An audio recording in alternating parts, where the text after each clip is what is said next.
Ministri e Financave ka zhbllokuar procesin e rivlerësimit pasi është botuar në fletoren zyrtare udhëzimi që jap rrugën këtij procesi me tatim 5%. Në udhëzim, thuhet se të drejtën e kryerjes së rivlerësimit e kanë të gjithë ata individ që kanë në pronësi pasuri të paluajtshme, tokë ose ndërtesë që është e regjistruar ose që fitojnë pronësinë dhe e regjistrojnë atë deri në datën 31 dhjetor 2026. Por për të mësuar më tepër në lidhje me këtë proces, do të lidhemi në këtë momente me gazetarin ton Mario Brakaj. Mario, unë të përshëndes, çfarë do të thotë një rivlerësim me 5% dhe si do të funksionojë skema? Do thotë për të gjithë ata të cilët zotrojnë një apartament, zyra apo njësi të tjera dhe kanë bler atë le të themi vite më parë, por duan që sot ta shesin ose thjesht që në certifikatën e tyre të pronësisë ta kenë me vlerën reale të tregut, nuk do të paguajnë 15%, që në fakt është tatimi në kohë normale për të bërë rivlerësimin e pronave, por do të paguajnë vetëm 5%, që do të thotë, nëse një apartament i bler në vitin 2015 ka pasur vlerën e 50.000 eurove dhe për shkak të shtrëngimit vlerës pronës dhe të referencave, marrim rastin e Tiranës, sot kushton 100.000 euro, në kushtet kur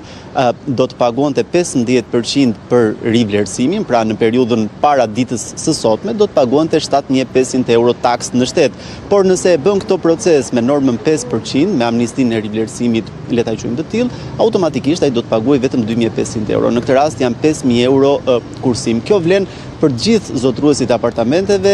ato të cilat janë bler në vitet e mëhershme, apo për ato të cilat blihen deri në 31 dhjetor të vitit 2026. Pra nëse dikush blen një apartament i cili është i ndërtuar në vitin 2010 dhe ka pasur një vlerë X në ato vite, sigurisht ndjesëm më të ulët se sa sot, ai mund të zgjedhë që të bëjë procesin e rivlerësimit duke aplikuar përmes portalit e-Albania. Duhet ta themi që e gjithë procedura do të jetë në rrugë elektronike, do të kryhet përmes portalit qeveritar e-Albania, por dy janë mënyrat, mund të orientohet drejt për drejt në Agjencinë Shtetërore të Kadastrës, ku për procesin e rivlerësimit do të merret për bazë çmimi minimal referencë, pra është çmimi minimal dhe mbi të le të themi qytetari mund të zgjedhë edhe që të arrisë çmimin e rivlerësimit duke paguar rrjedhimisht edhe më shumë taksa. Në këtë rast procedura kryhet nga ky i fundit, por mund të zgjedhë ta bëjë edhe me anë të një noteri. Mënyra e dytë është me anë të një agjentit të vlerësimit pasurive, ku ai automatikisht kryen procedurën e rivlerësimit dhe më pas qytetari, nëse arrin vetë ose me ndihmën e një noteri, bën aplikimin në e-Albania dhe automatikisht le të themi përfiton atë vlerë reale të pas rivlerësimit. Po amortizimi 1%, çfarë do të thotë? Si llogaritet? Në bazë ligjit për tatimin mbi të ardhurat, do të thotë që për ato apartamente të cilat janë të vjetra, për apartamente të cilat mund të jenë ndërtuar edhe në vitin 2015, nga viti 2015 edhe deri në vitin 2026, do të njihet për një periudhë pak më shumë se sa një dekadë, do të njihet një amortizim 1%, që do të thotë që nëse çmimi i referencës në atë zonë është 1.000 euro, që të paktën në Tiranë vështirë që ta gjesh, është që për këtë 10 vjeçar automatikisht do të ketë një zbritje edhe për 10%. Pra në këtë rast çmimi i referencë nuk do të jetë në vlerën e 1.000 eurove, por do të jetë në vlerën e 900 eurove. Pra tatimi që do të paguhet, që në këtë rast është 5%, nuk do të mbështetet mbi bazën e 1.000 eurove çmim referencë për metër katror, por do të mbështetet mbi bazën e 900 eurove për metër katror. Dhe për një sipërfaqe le të themi prej 100 metrash katror, sigurisht që kursimi në këtë rast është i ndjeshëm. Kjo bëhet me qëllim që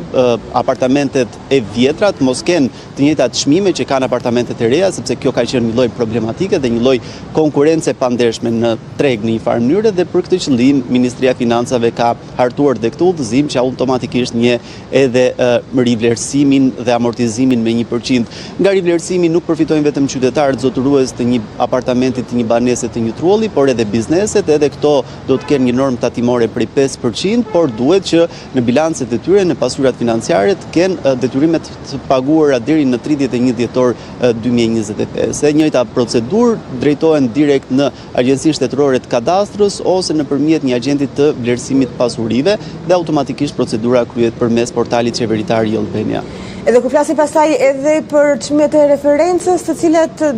i referohen për të bërë rivlerësimin, si funksionon kjo, mbi cilat çmime referencë do të bëhet rivlerësimi? Në fakt, Suela megjithëse u tha sepse rivlerësimi do duhet kishte nisur që prej 1 janarit vitit 2026, por u dekretua me vonesë nga presidenti Begaj, më pas Ministria e Financave mori pak më shumë se sa 1 muaj kohë për të hartuar aktet nënligjore, por në fakt të paktën sipas agjentëve dhe aktorëve të tjerë nga tregu i pasurive të paluajtshme, pengesa kryesore ishte pikërisht mos miratimi i çmimeve të reja të referencës. Ne kemi në Tiranë çmime referencë të dala në korrikun e vitit 2023, ndërkohë që në vjeshtën e vitit të shkuar Ministria e Financave publikoi edhe referencat për